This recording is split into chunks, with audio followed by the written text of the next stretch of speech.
Hey guys, welcome back. It's finally time to get this exhaust system installed, which obviously I'm super excited about. I got to hear this exhaust on an MT-07 riding with a buddy of mine where we swapped off an MT-07 to R7. So if you guys are interested in that video, it's coming soon too. It should be cool to be able to see the difference between the two bikes.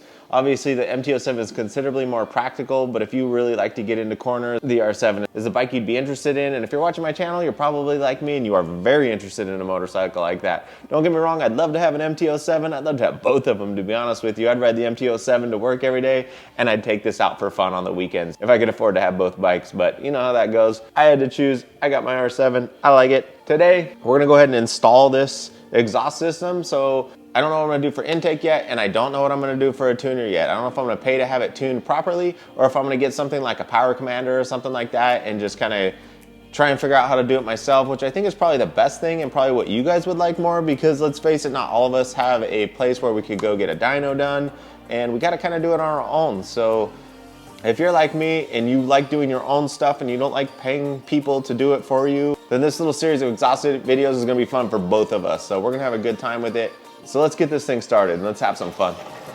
So to get this started, we're gonna remove all the fairings on the bottom so that we can see if we can get at the exhaust system with minimal removal of fairing. The least we gotta take apart, the better. So we're gonna start with this fairing over here. We're gonna remove these two underbelly aluminum fairings and then the component that holds all four of them together. So we'll start off with these 4mm fairing bolts up top here. And now what I'm gonna do is just try and lay everything out on the bench here as we go, so that I'll remember where all these things go. And all these are 4mm so far. Don't forget that little guy there on the side. That's for the aluminum lower piece. Push out. We're gonna do both of them. And once you've pushed out the internal Phillips looking thing, they'll pull right out. So we'll get both of these guys out. A little rubber damn it there. We got it off, and we have one more back here. Push pins or pop pins back here that we need to remove. There we go. You get the little pick under here, it just like pops it out, and then you can pull the whole thing out. That should be the last piece, and we should be able to just remove this fairing here. And remember, paint is like holding these things on, so you gotta be really careful with it. You don't wanna break anything. They come out pretty easily. Next thing we got here is this 10mm nut here and these two Phillips screws. We'll get these two Phillips out. One. There's our second one. So that removes this piece here. And then we have this 10mm here. And then just zip this guy off. We have one more down here. There we go. So there's a 4mm hex holding this aluminum piece on. So let's go to the other side here. So we're gonna repeat the same steps on this side. 3 4mm up top here. Remember, don't lose these little plastic O-rings. They help keep these nuts, these bolts from coming out and from scratching the fairings. There's those 3. We also have this guy here. Then we have one more under here, another 4mm. There we go. All right, now that we have all 4 of those removed, and now we've never taken this side off before. We got one more of these back here. There we go. Once we get under them, they come off really easily. Remember, a lot of this is held together by paint, which is really annoying. You can see all the overspray on here. One more 4mm hex. Has a little metal piece on the outside of it. So we got all 4 pieces of fairing completely off. And now we have a pretty good look at the full exhaust system. So to continue on, I think one of the first things we should do is try and get this O2 sensor out of play here. And what it looks like to me here is there's just a little metal bracket holding it, and I can just bend that out and kind of get this O2 sensor up and out of the way, which is cool because now I can spin this wire a little bit. It does route all the way around here, and it looks like the plug for the O2 sensor is up here just behind this extra support bracket. And I don't think I'm gonna unplug it, to be honest, unless we get to the point where we have no choice, where we have to unplug it. And this O2 sensor is a 17mm. So let's give her a quick little budge and, oh yeah, she comes out really easy. All right, so the reason why we have it unhooked from this piece here is just simply because we're gonna spin the heck out of this for a long time to get all these threads out. And the more we get to spin it, the less chance we have of damaging the wires that are in here. It also looks like there's another one of these right here that you could pull down and let out the O2 sensor again, which should allow us to spin it a little bit more. So the whole point is there's a lot of threads on O2 sensors usually, and we don't want to ruin these wires. So we're just going to keep finagling, spinning until we get this guy out like so, and you can see how much it just undid itself. So there we go, O2 sensor is out. We're going to try and hide it up here out of the way there so it's not going to touch anything, because we will be installing this into the new exhaust system. So you could put a 12mm socket with an extension on there just under the brake pad here and still get at that. So now that we're on that bolt, so we'll just use a little magnet here and pull it right out. So there's one.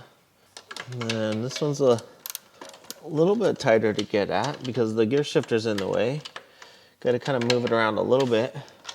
Or if you have like wobble extensions, so something like this that would allow your socket to kind of wobble on the end of it is pretty cool. This would probably be helping out me to get on there just enough.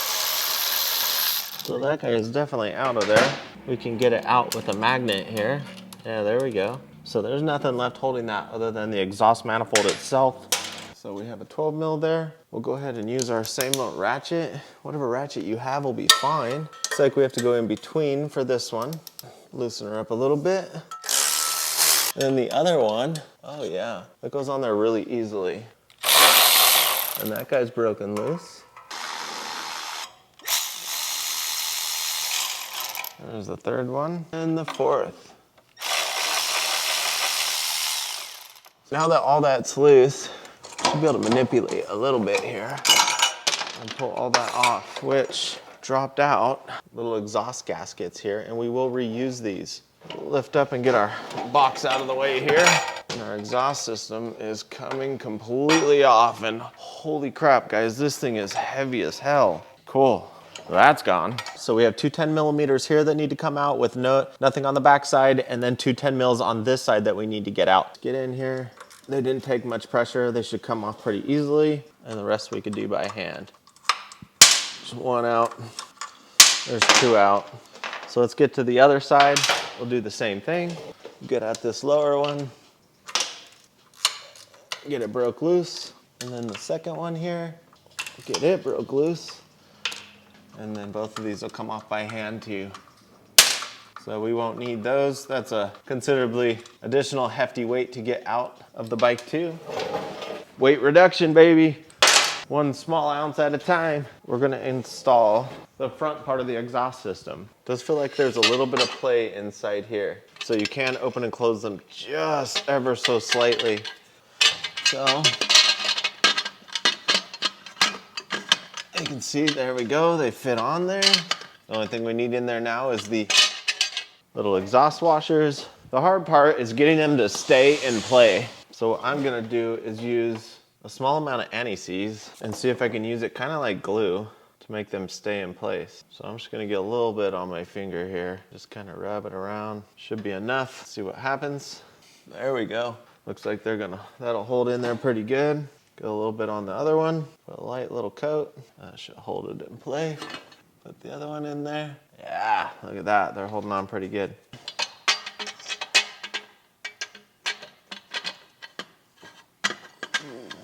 There we go. Well, we got that on. Let's see if we can get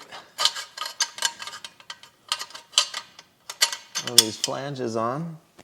All right, that should do it. The other flange. Nut on there. All right, too easy. And we'll run these guys in there. We're gonna have to manipulate when we actually put the exhaust on. Loosen those up a little bit. We got a little bit of play. Should be good to go. So we got one of these. I got one washer on, got a nut on. Now you don't need any Loctite for these because they do have a lock washer. Okay, so 5mm on the back of these nuts, hex bolts, I guess. 10mm on a socket. And I was able to get these tightened down, both of these, Got to turn on the camera for it, my bad. So now we can bring our can over and see kind of about how everything's gonna line up. Oh yeah, she slides on nicely. It's actually gonna be a lot easier than I thought. So we got that there. You can rotate this bracket and yeah, it just like rolls and tucks under there. That is beautiful. It looks slick. I'm not gonna lie, I like it. Get this washer on the back side. This will probably be the most irritating thing to do. Try and get that nut on the back. And this one doesn't need Loctite either. It does have a lock washer. Just totally sadly dawned on me. Ain't nobody gonna see this bolt down here. See if I can run it from the back. We'll put the washer on. Yeah, there we go. Ah, she's on there. Talk about a pain in the ass. 13 millimeter. The bolt is 12 millimeter. The nut is a 13 millimeter. There we go. And you don't have to tighten this down too much. It does have the rubber in between, and it does have a lock washer to keep it from falling off. There we go. Got our bracket on. Next thing is we're gonna install these little springs here. Stick one side in. There we go. And then we got this little tool here. Pull the spring and stick it on there. So there's one of them. From there to there. They're little fancy little rubber Yoshis. Okay, so that piece is done. So the next steps are to tighten these up, install our O2 sensor. We'll go ahead and tighten up first. Should be back to our 12 millimeter. I'm gonna lightly get all of them down to where they just kind of get snug. And try and make sure that they're all even across the board. As for torquing, I don't know the torque spec. I'm just gonna put them nice and tight. That is good enough. The last piece of the actual exhaust install, the O2 sensor. If you notice, our O2 sensor was up all the way up here. Now it's all the way down here. So we're gonna have to, we got about this much space. So the thread goes in this way. So we're gonna wind it up this way and then let it unwind as it goes back on.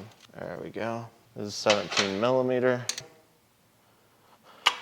We're gonna run, oh, there is a nice little, we'll still shove it back into this other bracket and close that down. I think I'm just gonna zip tie it right there. That would work really good. And keep it away from anything hot. Here's all the excess. It kind of fits up nicely up under this little bracket right here. And I could probably hit it just like that. We're gonna use the existing bracket. Make sure this stays behind this bracket because this bracket holds the aluminum fairing on. Zip tie it up in like that. That'll be good. It's not pulling on it. Like that. That looks nice and clean. It's out of the way. Clip it off. There we go. So technically, the job is done, guys, other than putting the fairings back on. So I think it is worthy of a sound test at a minimum. Keep in mind, we do not have the DB in. Oh yeah, that's loud. Maybe the DB goes in, we'll see. I'll back you guys up a little bit so we don't blow out.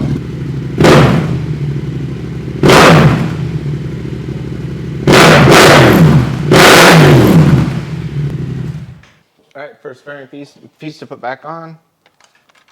Starts down here. There's that.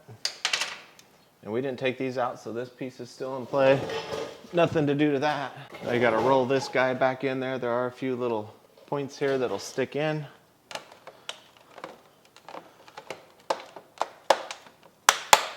Oh, there it went. There we go. It's weird how these fairings, like, they're kind of annoying to get in there, but once they go in, it is obvious. They just like sink right on in there. It's cool. Okay, we got 3 of these little crappy screws with the plastic washers. And there's a third. We'll rotate down here to this one.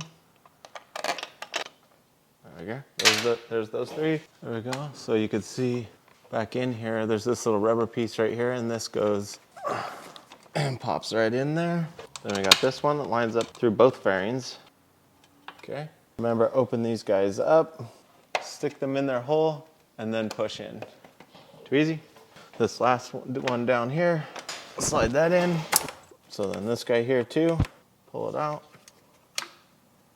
stick it in, push it in. All right, get this guy on here.